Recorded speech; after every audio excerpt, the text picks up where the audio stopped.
Hey everybody, my name is Ashley and welcome back to my kitchen.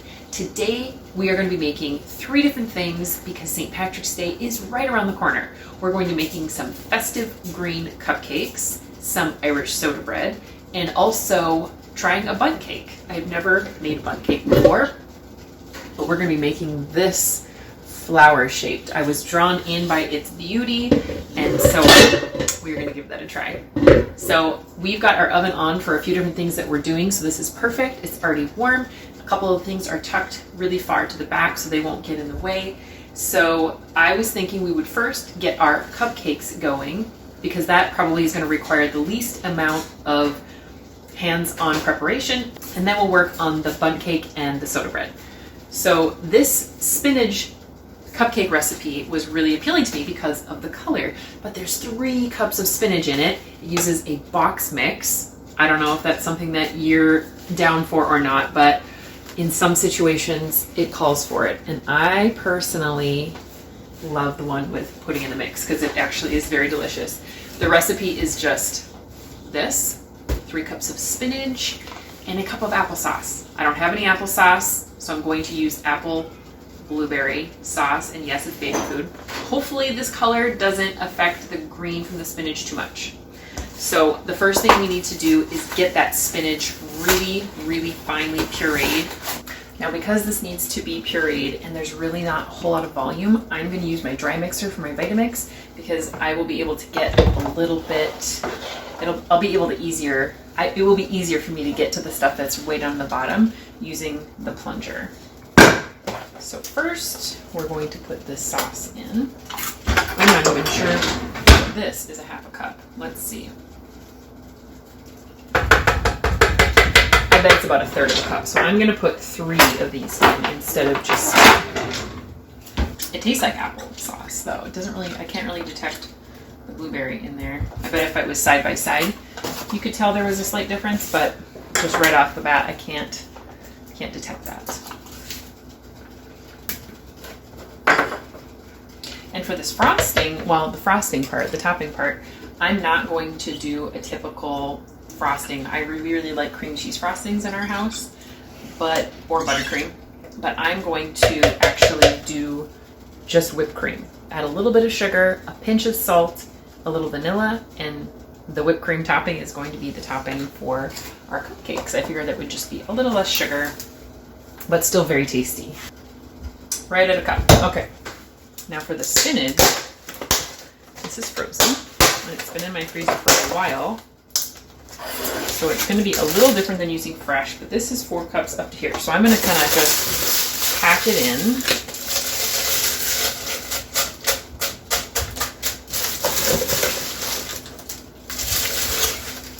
As packed as I can kind of make it. Similar to how I would do it if they were just fresh leaves. A little bit more. And I mean, all that spinach in there, you kind of have to have more than 1 too. A little boost of nutrition. All right, I gotta get my plunger.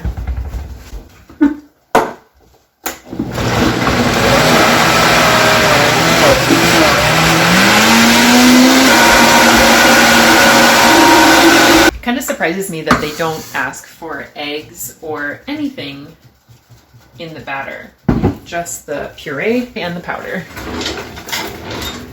So let's get this scooped in. My spatulas have all gotten kind of nicked so many times with the blades in these things. I feel like there's probably a utensil that they make to better scrape the sides without getting punctured, but I have not gotten anything like that.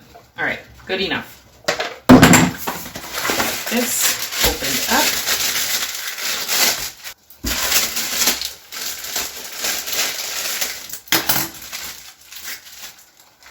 Oh, it smells so good. It smells like vanilla pudding. All right. I have help stirring, so I'm just going to get my cupcake liners put in the pan while she's doing that. I love these unbleached ones. We get them at our co-op. I just really like them. Our oven is at 375 for something else, but it doesn't really matter what temperature it is. They're just baked potatoes. So we'll just turn that down to 350 to do these. There's our batter. Look at all that green goodness. No colorings, just straight spinach. That is so fun. All right, so let's go ahead and fill these liners.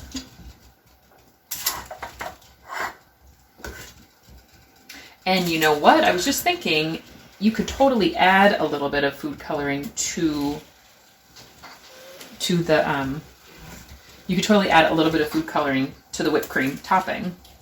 You totally don't have to. You could even add a little spinach if you're gonna go for that same look.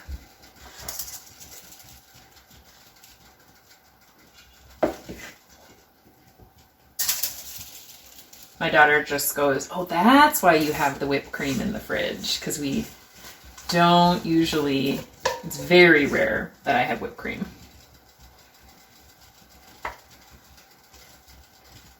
All right, which one needs more? Little there, little there. And I think because we're just a few days in front of St. Patrick's Day, what I will do is I'll make one up with a little whipped cream so you can see it. Then we can freeze these and then just pull these out on the day and frost them. Okay, so these are going to go in a 350-degree oven until they are done cooking. Okay, the next thing we're going to get going, as long as our cupcakes are in the oven, is the Irish soda bread. Now, I have made a couple different recipes lately. One was very basic, with just flour, buttermilk, salt, and baking soda. And then I made another one that had a lot of other things. One is a combination of the both. Let's just go ahead and get it started. So I have my pan already laid out here with parchment on it because this recommends doing that. I'm going to use 2 cups of flour.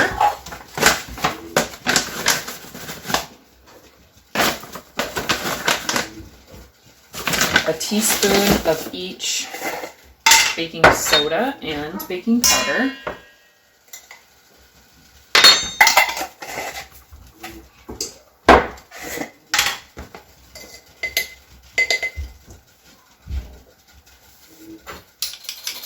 Half teaspoon of salt.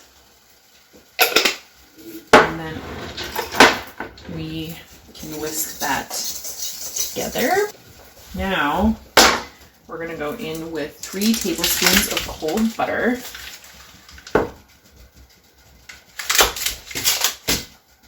This recipe also calls for buttermilk. I think all the Irish soda bread recipes do. I think that's part of it's one of the key ingredients that makes it a soda bread besides the soda. It's what helps it rise, maybe. And so I just had a little bit of buttermilk left over, so I ended up having to use 1/2 cup of milk. And I put 1/2 tablespoon of vinegar in it to kind of create a buttermilk for the rest of it. So it's a little bit of both. I hope that doesn't matter too much.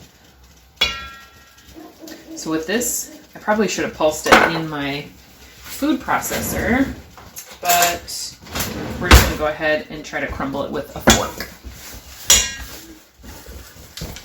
Maybe get our hands in there if we have to.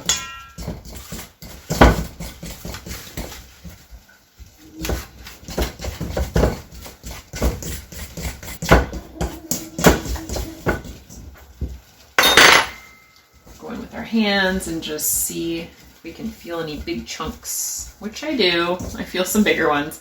I think you want to have most of your bigger pieces pea size, I think is what is sort of recommended. I am definitely not a pastry chef on any level, but I can follow instructions pretty well if I'm not too impatient. Okay, I actually used raisins in one of my Irish soda bread recipes recently, and then I left the raisins out of the other. And I found that when I accidentally waited until I added my liquid and my dry together to add the raisins, and it was a little hard to stir. So I think what I'm going to do is add my raisins now. It's about 1/3 cup.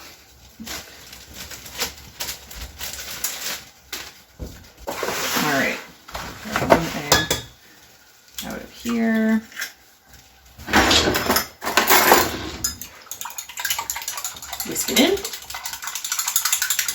This recipe also says to top it with an egg, coat it with an egg. I don't think I'm gonna do that. All right.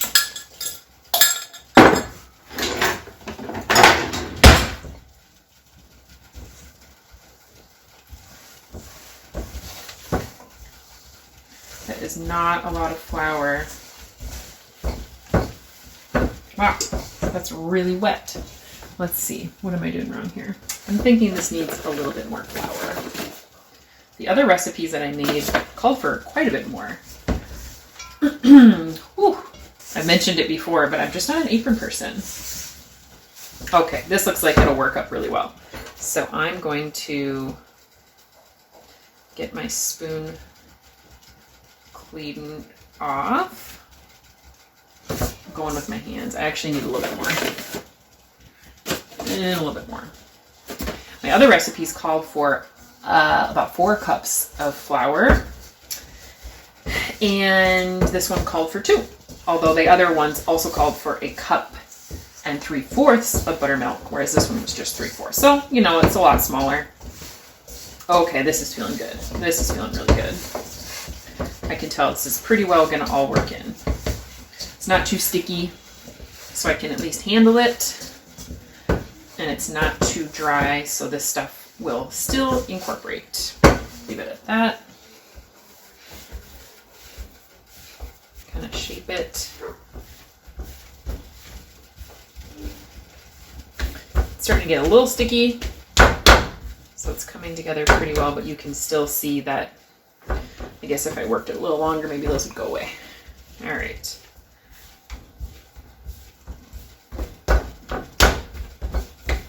Large disc, plop it on, and then do the signature cross, signature X, and in it goes. The time it took us to whip together the Irish soda bread over here. There, look at those muffins. Cupcakes, I keep calling them muffins. I hardly ever make cupcakes. Those look so fun. Okay, those cupcakes are still just finishing, so I'm gonna leave them in there for a minute and I'll pull them out and show you as soon as they come out.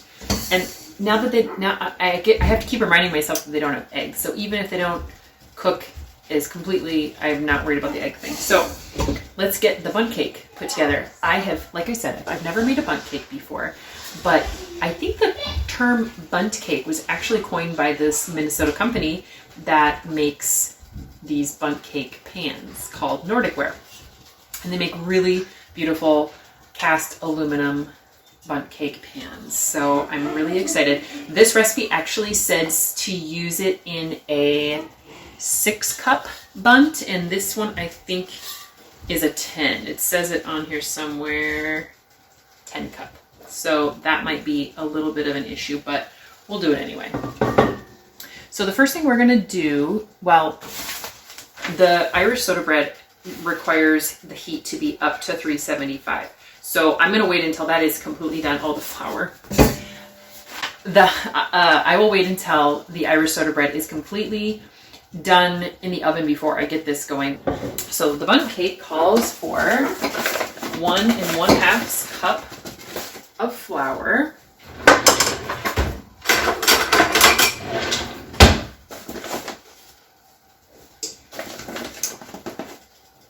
Half teaspoon of salt, 1/4 teaspoon of baking soda, which is very small. I usually put that through my fine mesh sieve, but I just kind of squish it in my hand. I just want to make sure there's no lumps. All right, I'll whisk this quick. I'm going to call these good. They look so yummy. They're nice and firm to the touch. Just starting to kind of golden, so we know there's a little bit that didn't get mixed in. They look great. Okay, I realized as I was getting my sugar for the Bundt Cake that I forgot to put 2 tablespoons of brown sugar in the Irish soda bread recipe. But I'm hoping that it's okay. Like I said, that first one that I tried that just had those 4 ingredients had no sweetener, no sugar, anything like that. So I'm hopeful that that will be just fine. How do you do this here? Okay, so in here I have 1.5 cups of sugar, half a cup of butter, and some vanilla. Oh, I should plug this in. So I'm gonna go ahead and get my eggs put in. I usually mix stuff by hand, to be honest. I was trying to follow the instructions, but we'll see. 4 eggs. Always wash your hands after handling eggs, raw eggs. And the last thing we need to do is just get the yogurt and the dry mix in.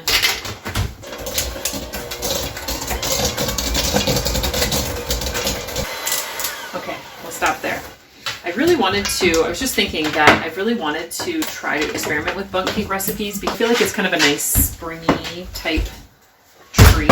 These say to either use a spray with flour. This is the first time I've literally ever had this kind of thing. It's an avocado oil spray, but I typically do not use spray oils. And it says to use something with flour in it. But I'm just going to coat it really well with this, put some flour in, make sure it gets completely covered in the flour, and then tap it off, and it should look pretty good. I'll show you when I'm done with that.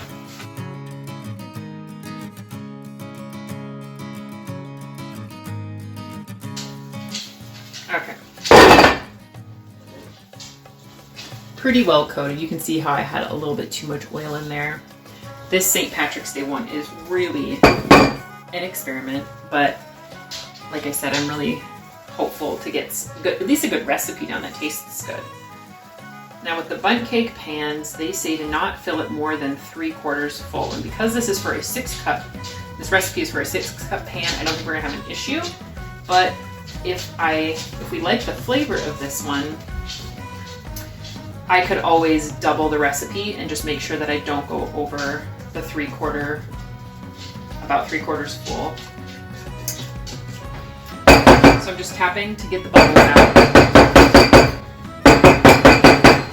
All right, now I'm just gonna leave it there until our Irish soda bread comes out, which has just about 10 more minutes left, and then we can turn our heat up and get the Bundt Cake going. So let's clean up. I made a pretty big mess.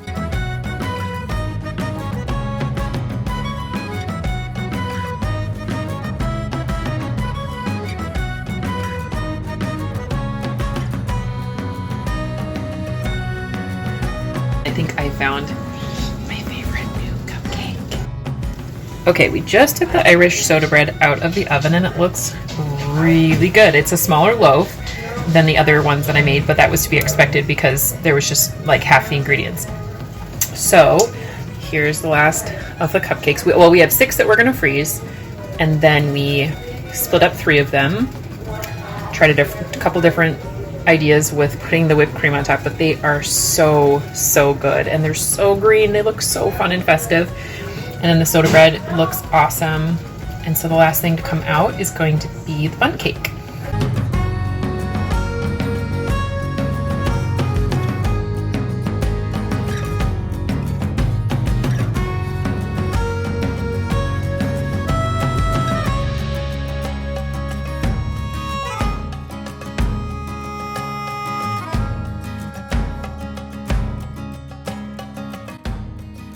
One other quick thing I wanted to show you. I found this at Goodwill just in the last week or 2. This is a cake, sort of fresher keeper, and I was so excited to find this right around the time when I was going to be trying some Bundt cakes. I found a cake holder to be able to keep it whatever we don't eat fresh. I hope you guys enjoyed coming along with me on the St. Patrick's Day little bake day. We've got 6 cupcakes left that we will enjoy on the day. We had a little treat in advance, which was kind of nice. So we'll go ahead and put some whipped cream on the top of these. We got some Irish soda bread to go with dinner, and then another tasty treat, which we might have before. But again, like I said, I kind of have been experimenting, wanting to do a Bundt cake so I can find a recipe that we really like so that we can use it as sort of like a spring tradition.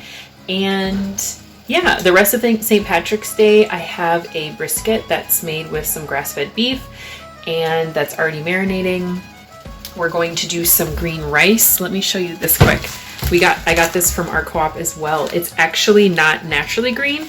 I believe the ingredient besides rice was some sort of like bamboo extract to make it green. So we're gonna make that green rice, the brisket, and have the Irish soda bread.